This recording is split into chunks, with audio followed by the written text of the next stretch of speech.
Assalamualaikum warahmatullahi wabarakatuh. Perkenalkan, saya Muhammad Faridwa Fauzan dengan NIM 13026-22084 dari kelas Pendidikan Fisika B 2022. Di sini saya akan mempresentasikan materi saya di mata kuliah Strategi Pembelajaran Sains. Saya akan share screen terlebih dahulu.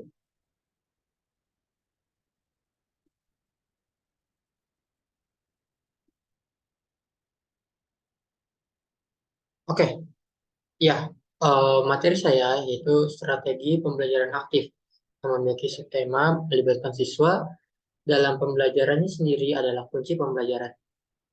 Oke, mungkin bisa lanjut. Ya, selanjutnya di sini ada pembahasan.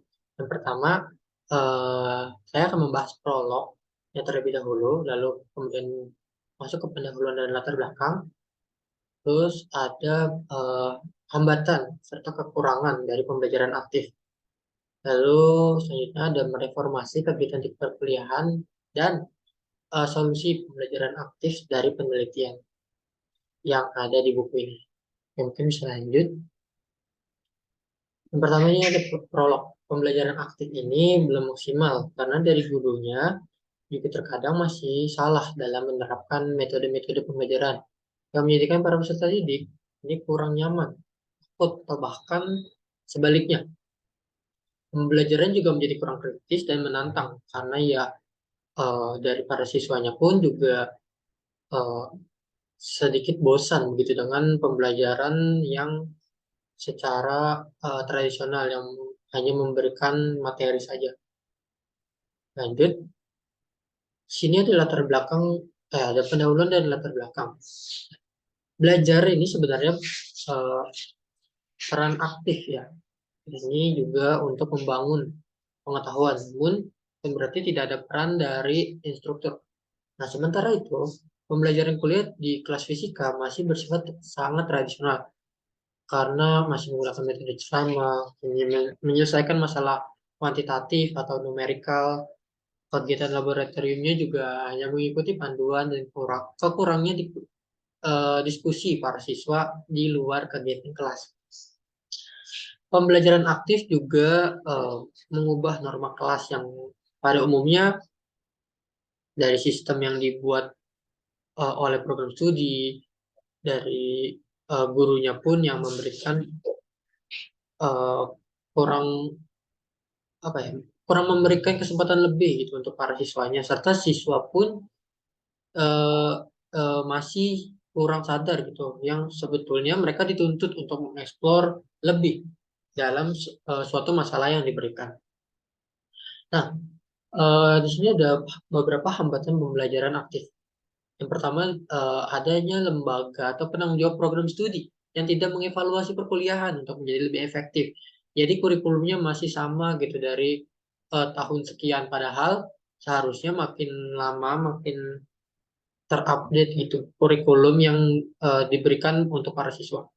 Nah, selanjutnya para guru dan instruktur yang masih nyaman menggunakan metode lama dan tetap menerobos satu metode tanpa melihat kecocokan dengan kondisinya.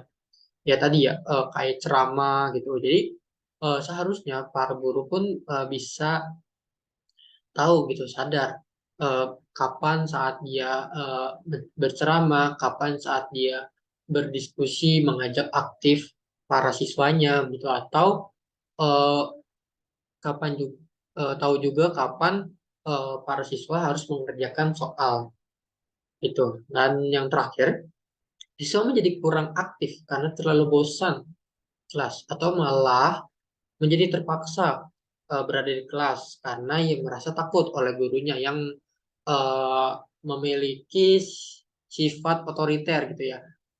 Jadi dia kayak masuk aja gitu di kelasnya.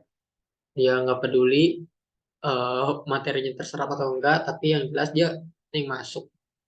Selanjutnya ini mereformasi kegiatan di perkuliahannya secara per mata kuliah. Misalnya kayak kegiatan kuliah di dalam kelas yang masih sifatnya tradisional. Nah, perkuliahannya seringkali mendengarkan ceramah, ya, tadi sudah disampaikan juga.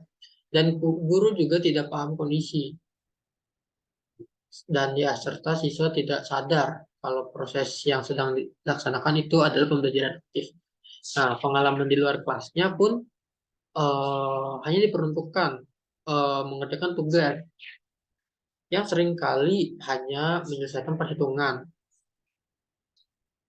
yang sifatnya bertemplate gitu ya, kayak diketahui, ditanya, dan jawaban tanpa memahami konteks secara kehidupan nyata gitu. Padahal fisika ini adalah eh, bidang ilmu yang menjelaskan gitu kenapa alam bisa bergerak dan semacamnya. Dan yang terakhir di sini laboratorium masih bersifat tradisional. Kegiatan laboratorium sebenarnya cukup aktif ya, namun tidak mengeksplor rasa ingin tahu siswa dan hanya mengikuti gitu buku panduan atau sesuai buku resep yang diberikan oleh guru atau instruktur. Dan jadinya siswa kurang mengeksplor lebih mengenai hal yang sedang diuji cobakan. Nah, ini mungkin bisa dilakukan reformasi kegiatan ya di perkuliahan yang bisa juga membuat perubahan. Dan ya, pertama solusi kegiatannya di kegiatan di kuliah. Eh, Sama sekali itu ada kegiatan di dalam kelas. Guru bisa melihat situasi dan kondisi yang sesuai dalam mendidik agar tidak adanya miskonsepsi pengetahuan serta meluruskan kalau ada pemahaman siswa yang kurang lengkap. Jadi ya makanya perlunya ada diskusi karena siapa tahu gitu masih ada siswanya yang ternyata salah dalam pemahaman di SMA-nya. Lalu siswa juga yang merasa bosan dalam kegiatan kelas yang monoton bisa diajak berdiskusi dan dimintai pendapatnya terhadap suatu masalah yang konseptual agar kegiatan belajar juga lebih menantang. Tapi tetap sekali lagi tidak dengan emosi gitu ya atau marah-marah dari gurunya karena itu akan menjadikan siswa takut dan ya dia hanya sekedar mengikuti kelas tanpa memahami isi kelasnya. Lalu kegiatan di luar kelas mengadakan semacam tutor sebaya serta diskusi agar muncul pertanyaan baru yang tidak terpikirkan gitu saat tidak terpikirkan atau bahkan menemukan soal yang sulit dikerjakan walau sudah bekerja sama dalam satu kelas. Dan ini bisa juga nantinya ditanyakan saat kegiatan di dalam kelas berlangsung gitu kepada gurunya. Lalu membuat kelompok diskusi juga yang aktif dan menjadikan tiap individu di kelompok ikut aktif.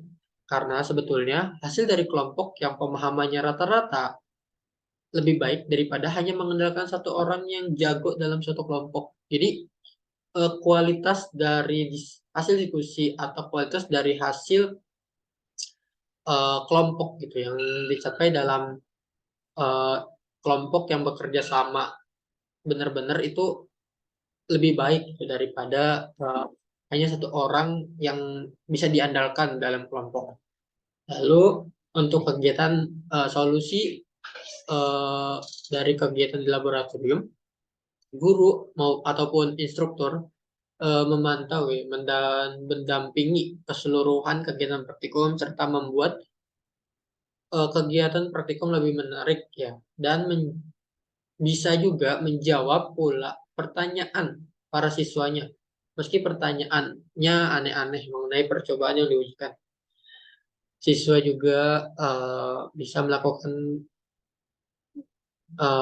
praktikum dengan mencari tahu kegunaan alat, cara kerja, serta hasil dari percobaan, dari pretest sampai laporan akhir. Namun tetap para siswa juga jangan gegabah, tetap berhati-hati karena banyak alat-alat praktikum yang berbahaya. Dan siswa juga dapat